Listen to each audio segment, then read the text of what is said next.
à imitação de um caudal fluido e sinuoso que escoa por entre caminhos, veredas e sendas urbanas a esta egrégia Casa do Povo de Campinas, a nossa Câmara Municipal. Todos os anos aqui chegamos como que a um destino combinado. Essa confluência de cidadãos que hoje aqui se congregam, que se confraternizam, atentos e alertas, serve ao exercício de um alevantado dever cívico, o de homenagearmos este mês de julho, particularmente rico em celebrações. Em Assembleia, oferecemos em primeiro lugar este preito de reconhecimento aos fundadores de Campinas, pelo assentamento das raízes desta grande e maravilhosa cidade, hoje festiva nos seus 238 anos de histórica e progressista existência. Em segundo lugar, relembramos emotivamente a dois dos maiores artistas brasileiros aqui nascidos, o maestro Antônio Carlos Gomes e o príncipe dos poetas Guilherme de Almeida, ambos personagens de uma estranha, complexa e mágica coincidência. No mesmo 11 de julho, separados por pouco mais de um século no tempo, precisos 133 anos, e como se estivessem designados nas estrelas, Carlos Gomes nascia no 11 de julho em 1836 e Guilherme de Almeida viria a falecer no 11 de julho de 1969. Esta noite ficará em nossas lembranças pela solene outorga também da medalha Carlos Gomes, comenda maior de Campinas, aos cidadãos e artistas que contribuíram e contribuem com sua arte e talento para o desenvolvimento cultural que tanto para nós significa e orgulha. Mas cumpre e sempre vale relembrar o artista maiúsculo que confere seu nome a essa honorífica medalha. Para gáudio da pesquisa histórica, muitos historiadores e musicólogos recentemente têm se debruçado na busca de novas informações e descobertas sobre a vida e a produção operística do nosso maestro Carlos Gomes. Obras vieram a lume com material encontrado, constatações e releituras de aspectos de sua vida e de seus trabalhos musicais. E ainda, como incremento a esse afã de saber mais sobre o Tonico de Campinas, suas primeiras óperas foram restauradas e representadas novamente em nossos principais centros culturais. No entanto, como débito, como lição ainda a ser feita e passada a limpo, deixada até esta data apenas como expectativa e reivindicação, resta trazer ao público suas óperas apenas iniciadas e inacabadas. Pelo que conhecemos de Carlos Gomes, ouvindo-se suas óperas levadas à cena, pode-se bem imaginar que aquelas que ficaram incompletas sejam igualmente joias de rara beleza, lampejos inspirados de um gênio compositor, esboços insuspeitos de riqueza sonora e tímbrica, motivos melódicos de algum, senão total, ineditismo. Carlos Gomes sempre gostou de se abeberar em águas límpidas, virgens e preservadas da criação musical. Foi dessa forma que nos asseguram respeitáveis musicólogos, Carlos Gomes apontou ao seu tempo, novos rumos e estruturas na arte de compor ópera, estabelecendo parâmetros antes inexistentes e inovando a linguagem dramática, tornando-a mais direta e fluida. Esperamos destarte que ao menos trechos musicais, cenas, enredos, do que Carlos Gomes não conseguiu terminar, sejam resgatados, a preencher lacunas na sua trajetória de compositor.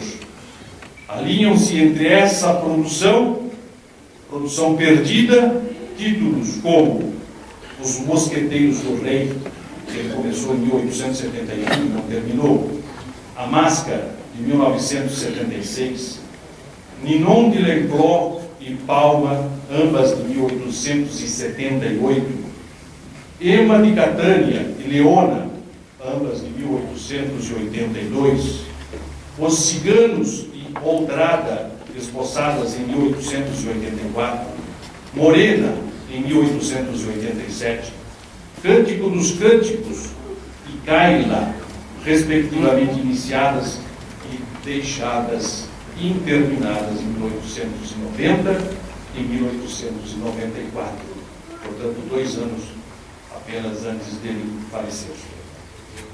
Campinas, na condição de berço do grande compositor de ópera Carlos Gomes, precisa de uma vez por todas assumir e se conscientizar de sua vocação para a música lírica.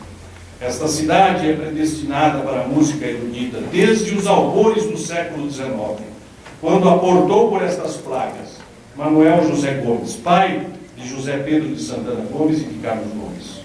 Foi quando tudo começou para que a Vila de São Carlos, depois florescente vilarejo, e após esta pujante urbe, se transformasse em incomparável incubadora de bandas de música, orquestras, grupos musicais, compositores, cantores líricos, conforme nos informa Lenita Ortiz Mendes Nogueira no seu livro Música em Campinas nos últimos anos do Império. Não fosse a febre amarela haver dizimado ou exilado parte da população nos tempos da epidemia, Campinas certamente teria gerado e conhecido ainda mais compositores talentosos de quantos possui em sua história.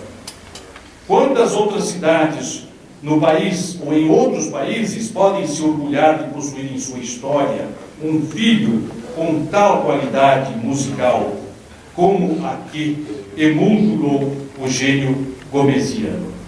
Quantas outras cidades serviram de berço a esses rebentos de vida iluminados, de eloquente poder comunicativo, e que, descobrindo sua potencialidade, souberam transpor obstáculos, elevar-se acima das vicissitudes da vida, romper convenções e limites, arrojando-se entre os melhores do seu tempo?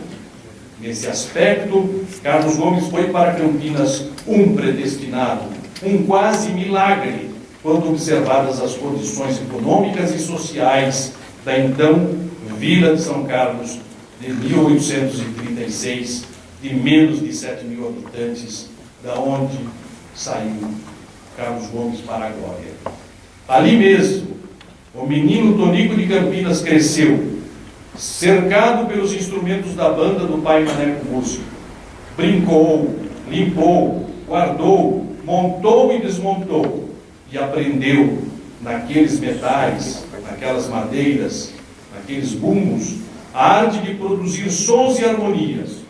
Foi aquele o seu universo na pacata vila, sua primeira escola de música, acompanhar o pai, mestre de capela da matriz, o fez conhecer e gostar dos cânticos sacros, espiritualizados, místicos, ressoando pelo vasto salão consagrado a suscitar e respaldar rezas, loas e ladainhas.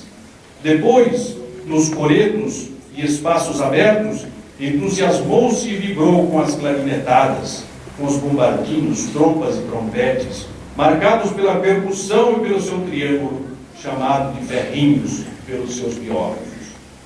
O Tonico de Campinas fez-se o moço, sob os mimos de seu irmão mais velho, o Juca Santana Gomes, também músico talentoso, baixo o rigor do pai, professor e regente maneco músico, Manuel José Gomes, e sentia-se bem, entendendo-se com os demais músicos da banda do pai. Foi essa a estrutura que o rodeou e sustentou sua vocação imanente de compositor. Suplantar tais restritos limites foi seu maior desafio em busca do sonho nele desperto de compor óperas.